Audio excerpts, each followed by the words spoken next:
Bon, alors, c'est un thème, vous me faites mal au cœur parce que c'est un livre que je dois finir depuis très longtemps et qu'aujourd'hui j'articule en deux. La première partie étant la violence sur les femmes. Alors, la violence est un phénomène extrêmement difficile à définir. Toutes les formes de violence sont très difficiles à définir.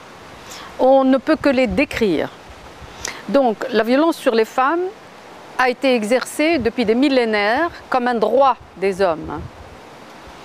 Et dans une partie du livre, la deuxième partie de ce livre, la violence sur les femmes, je décris les violences rituelles et traditionnelles de toutes les cultures.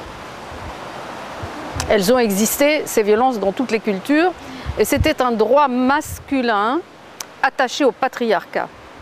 À partir du moment où on a dit l'égalité entre hommes et femmes, etc., et le féminisme et tout cela, il devenait absolument odieux et anormal qu'on frappe encore les femmes. Malheureusement, on les frappe encore, et plus que ça, on les tue. Donc, la faiblesse des femmes, parce que n'est violenté que quelqu'un qui est faible. On ne violente pas quelqu'un qui est fort ou très fort, ça n'existe pas. On ne violente pas un géant, on ne violente pas un roc, on ne violente que quelqu'un de plus faible que soi, ou considéré comme plus faible, ou apparemment plus faible. Donc, cette violence existe encore parce qu'elle est portée par des millénaires. Pour qu'elle disparaisse, il faut que tout change. Et il faut que tout change à partir de l'enfance.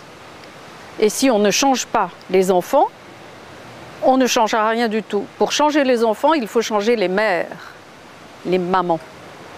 Parce que la violence est introjectée en termes de psychanalyse dans l'enfance. Et elle ressort à l'âge adulte. Elle ressort quasiment sans qu'on sache pourquoi. Par exemple, il était d'usage au Maroc qu'on pince les enfants. Pincer. Et c'était les mères qui pinçaient le plus souvent les filles, jusqu'à laisser des bleus qui devenaient jaunes, verts, roses, etc. Et des femmes m'ont raconté pendant les thérapies comment, en pinçant leurs filles, quelque chose d'inconscient, de subliminal revenait intégralement.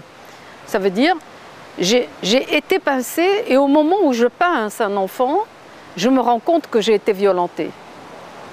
Donc, il y a une spécificité de la violence vis-à-vis des femmes qui fait partie du fait qu'on les considère comme physiquement plus faibles, on les considère comme étant des objets à frapper.